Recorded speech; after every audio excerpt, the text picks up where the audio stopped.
that was your plan. You're going to sign one, but then you got to get another safe.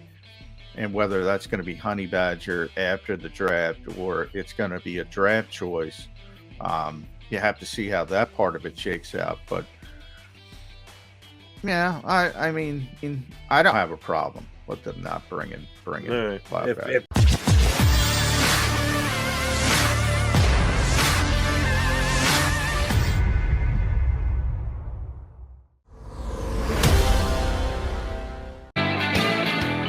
Johnny McMullen, Jody McDonald, Mac and Mac on Birds 365 here on the JAKIB Media YouTube channel. You stick around all day long. We're going to have the guys in the middle coming up with the RBD. RBD. Yeah, you got to get used to it instead of RBD. So we got Rob Ellis. B would be Rick Brooks, and D would Garrett Gunn. The sports take at 12 to 3. Dan Cilio show, the national football show, 3 to 6. And we kick it all off here, Jody. First 365. Jody McDonald and some other guy. Yeah, the other guy who didn't shave a year off Gary Cobb's career, that would be John McMullen. And by the way, again, always like catching up with Cheeks, fun dude, and he knows his stuff inside out as a former NFL player. What do you think the percentage of players are that have ever played in the National Football League?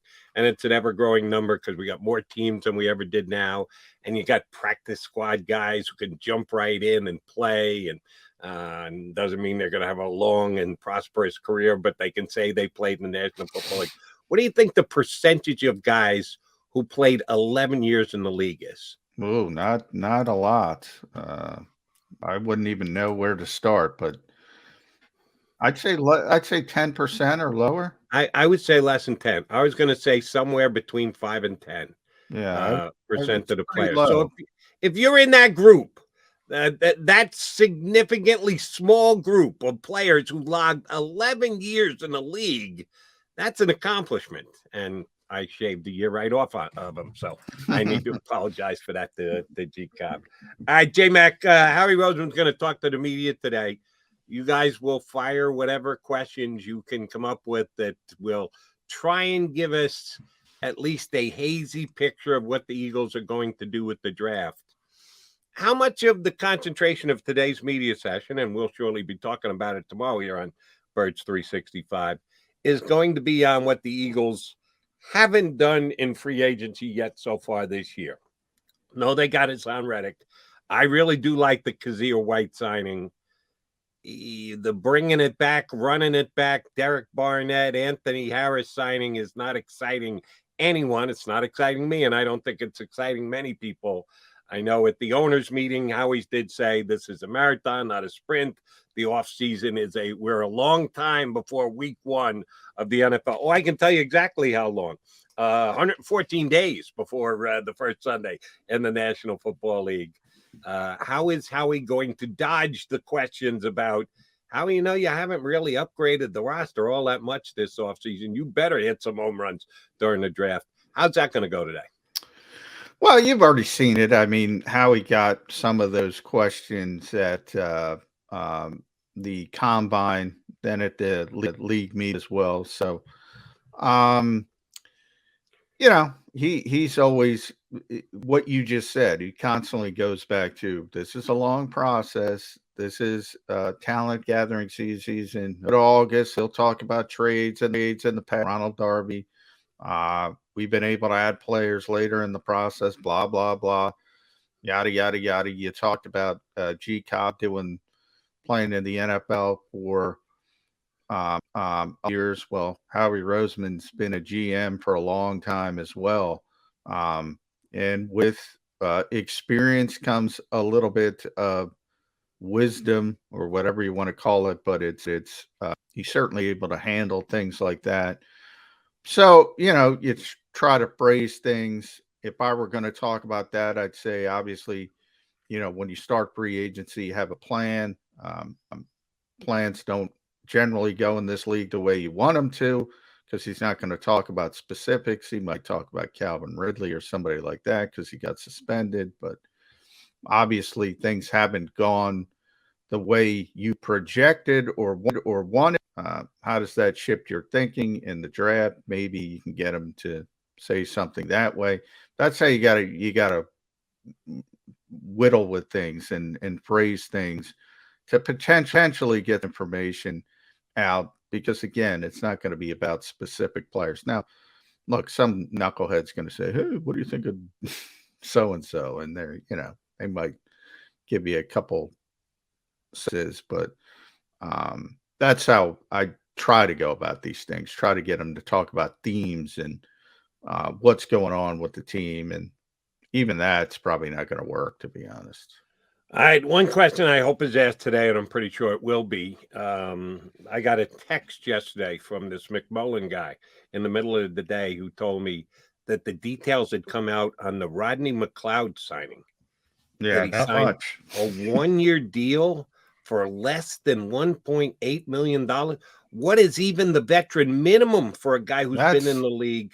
That's Is that probably it? That's it. Yeah, I mean, Rodney's 32. We taught it. He's got 2 ACL injuries. There wasn't going to be this big push for him anywhere in the league, and that's proven out to be. And I don't think the Eagles made a bad decision. They said we're going to keep. That's basically a part of their plan that went to plan, in the fact that they came into the process and said we're going to sign one of them.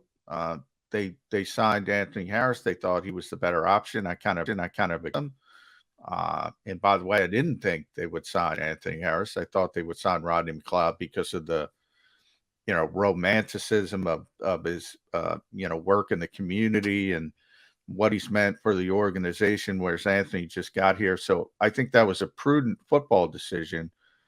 But now we got to see the back end of that. Like, okay, that was your plan. You're going to sign one, but then you got to get another safe. And whether that's going to be Honey Badger after the draft or it's going to be a draft choice, you have to see how that part of it shakes out. But yeah, I mean, I don't have a problem with them not bringing. If he signed for the veteran minimum, the one thing that we're 99% sure of is the Eagles didn't even make him an offer, because Rodney was a good Philadelphia guy, charitable work here, seemed to really enjoy being a Philadelphia guy. So if he was going to have to settle for the veteran minimum, it'd be better to settle where you're already settled, and that would have been right here in Philadelphia. So if the Eagles didn't even come up with a veteran minimum offer, they were, as you just stated, married to the idea of we're bringing one back and we're upgrading the other position. And when they signed Anthony Harris, they had already declared which of the two they were bringing back, which, by the way, I disagree with you on the football side. I think Rodney McLeod will have a better year this upcoming year than Anthony Harris. I know he's getting old, and neither one, they're both 1-year commitments, so the comparison is exactly the same for both. I think Rodney's got a little bit more in the tank. I saw improvement over the course of the year, so I think he was still recovering from there. Now, if Rodney goes out and blows out his knee week 2, I'm going to have to eat crow here, because that should be part of the analysis you do. What is the chance the guy's going to break down on us again? And yes, Rodney is much more a candidate to do that than Anthony Harris. But I just thought, if you're talking about who do you think can perform better in the 2022 season, I would have rolled the dice with Rodney McLeod. No romanticism attached to it. Just the fact I think he's got a little bit more in the tank than does Anthony Harris. But that's my football evaluation. You threw out the name of the one DB who's still out there who could absolutely upgrade the safety position for you, and that's the Honey Badger. No talk, no movement, no more whispers about him going in and meeting with a team. This has officially been shut down till after the draft, hasn't it? I think so. And I think that's from Tyran's standpoint as well. He would rather see the situation of a team maybe gets a little bit desperate, because that's what happens after the draft. You go in there and say, okay, we want to get a safety. There's not a ton of safeties in this draft that you can say they might be good long-term projects or prospects. But as far as guys you want to play right away, which would be the Eagles would be in that category. and a number of other teams. Well, you're talking about Kyle Hamilton. You're talking about the kid from Michigan, Hill, and then there's Lewis Seen. Penn State's got a good safety. There's a couple good prospects, but other than the top two, you're not saying, oh, this guy's going to start right away and be a star. Hey, a couple years ago, Antoine Winfield Jr. came in as a second-round pick, hit the ground running, and became a really, really good player.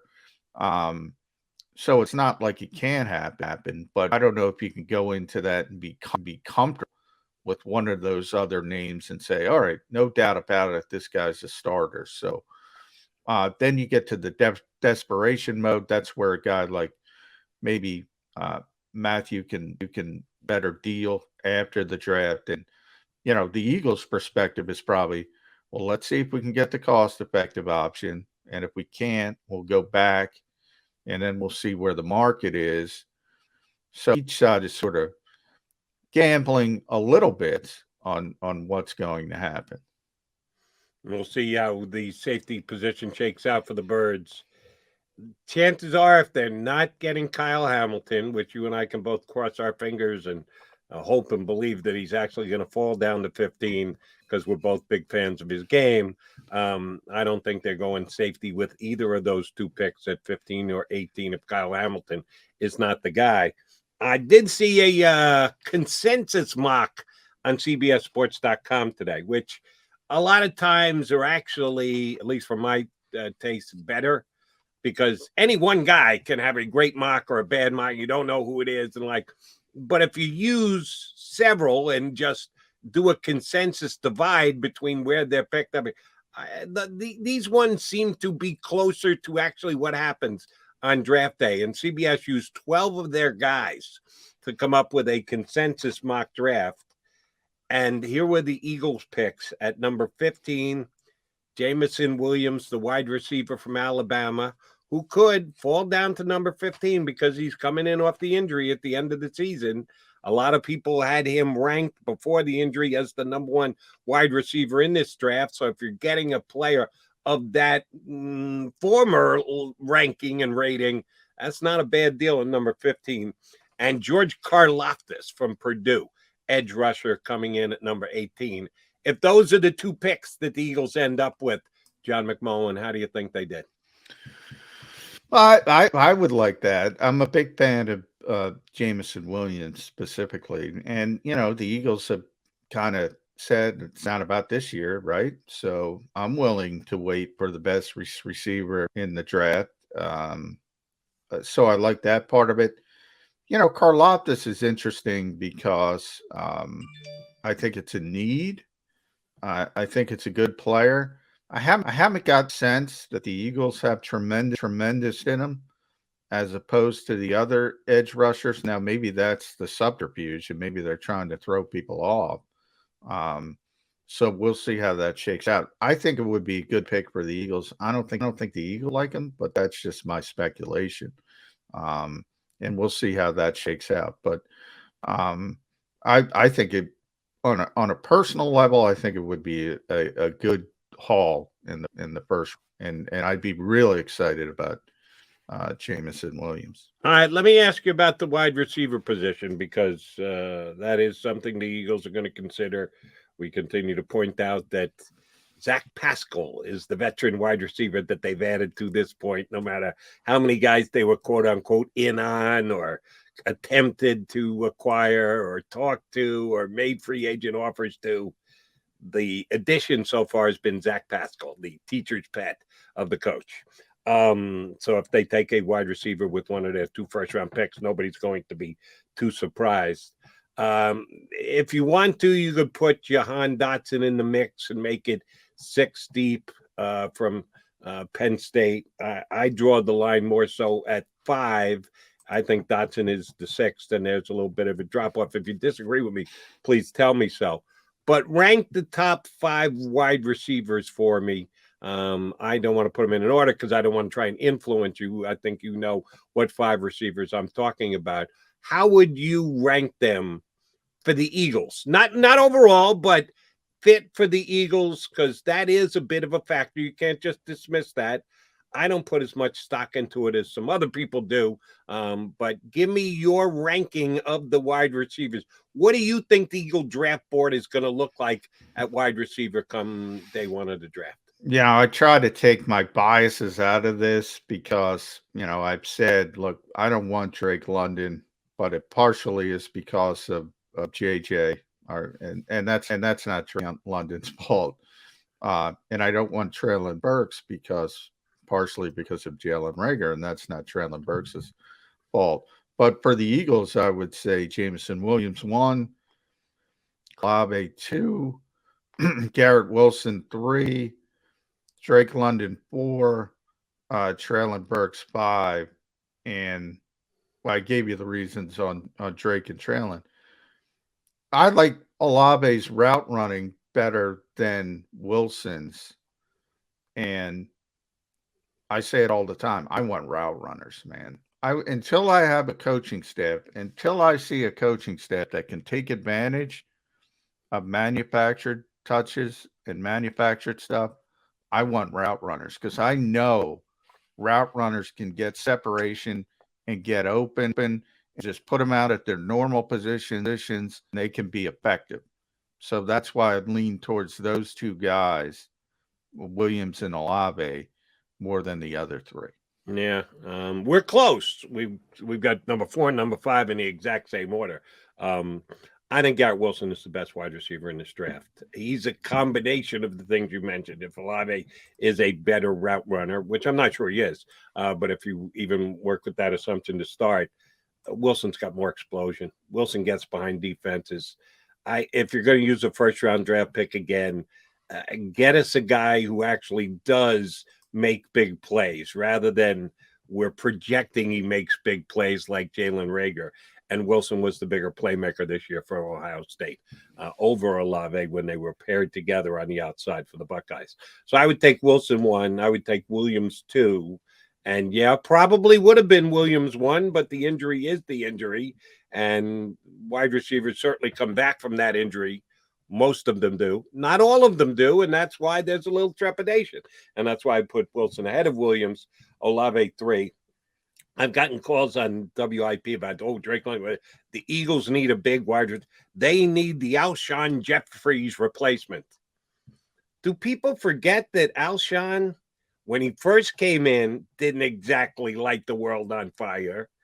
That after the Super Bowl, he sure as hell didn't he lit teammates on fire more than he did the world on fire. That the Alshon years here had certain high points, agreed to that, but people have just forgotten about the low points, which, by the way, that doesn't even matter because it's a different person we're talking about here. Yeah. That they need to draft a guy purely because he's 2 inches bigger and has an extra inch in his catch radius on each end. And no, give me the player who's better. Give me the player who's achieved more. Give me the player who's got better ability to get open. That's why I like all 3 of the other wide receivers rather than London. And I'm glad to hear you said you kind of, I'm assuming here, because I know early in the process when the draft, after the season ended, we started talking about wide receivers. You kind of like Burks, and I don't remember if I you still like him individually or you like them. I don't like him for the Eagles. I still like him as a player. I don't like him for the Eagles. Like if San Francisco has to trade Deebo Samuel, I want him in San Francisco. Okay, well, that I would understand, but there's only one San Francisco in the league. There's only one guy who's done with Deebo what he's done. So there's 31 other teams that may end up with Burks, and good luck with them getting the most out of it. Yeah, I think that's a bit of a reach. As a first-round pick, I think he's a reach. He would be a reach for me for every team but San Francisco, as you just stated, because they've already proven they can do things like that were done with him in Arkansas. Yeah, I didn't see separation from him. He's got the good catch radius. He's got the good size. And yes, he's got a little girth to him. If you hand him the ball, he might actually be able to break a tackle. The NFL doesn't do that much. No, they don't. Does. But I do think it is an evolving position. And I do think there's a sliding scale. You're right. San Francisco's at the top of it. but I do think there's other teams that could at least utilize it a little bit better than certain other teams that are local or have not proven to be able to take advantage of that. Like everybody throws the bubble screen. Forget about the San Francisco stuff. Everybody throws the bubble screen. It's the most annoying play in football from my perspective because I have to watch the Eagles run it all the time. And it's the ugliest play in football when it doesn't work. When it does work, it's pretty good. Everybody runs it. And there are teams so there's sort of a sliding scale. And I think we talked about with JAKIB evolving linebackers, they're really that go in the weight room, he said, for a couple of days. Same things happen on the offensive side of the ball. More and more teams will start to go in that direction and they'll get better and better at it. So this is sort of, you're right, it's a bit of a projection. You haven't seen a ton of success with it, but you see a ton of success with it at the college level. And that's where stuff, I always say, it's the opposite of the real world. Innovation trickles up, it doesn't trickle down. The innovative people are at the college level, and some people will tell you the real innovations at the high school level when it comes to offensive football. And it's a slow trickle up, a slow move up to the NFL, but it's starting to get there. And players like Treylon Burks are going to be more and more important to every team, not just San Francisco. Yeah, but the problem with taking things from college and or high school, you get to the NFL, you got bigger, faster defensive players out there. They just are.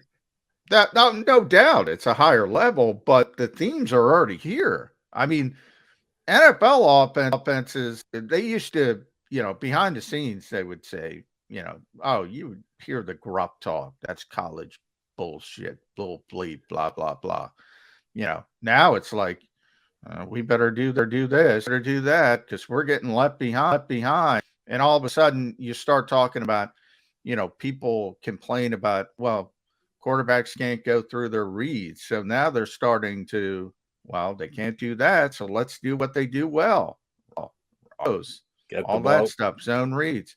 The shift has already begun, Jody. It's becoming more and more like college football by the day. I don't like it. I think it's an ugly brand of football. I don't like it from an aesthetic standpoint, but it's coming. So you either embrace it and get good at it, or you're going to get left behind. Key thing you said there is get good at it. And at least the way I observed the Eagles last year, they weren't good at it. No, they weren't. And, oh, by the way, they've got certain guys on the offensive line who should be real good at it. Jason Kelsey. We were told they got really good blocking wide receivers, which is a key to bubble screens and getting the ball out quick. J.J. Arcega-Whiteside. Why didn't it work for the Eagles? Oh, maybe it was because the guy who was catching the ball just wasn't really all that good, Jalen Reagor. All right, quickie time out here. Come back. Our boy Ed Kratz scheduled to join us, Mr. Eagles Maven on Sports Illustrated. He's heading down to the NovaCare Complex to hear from Howie Roseman as well. Ed Kratz next here on Birds 365.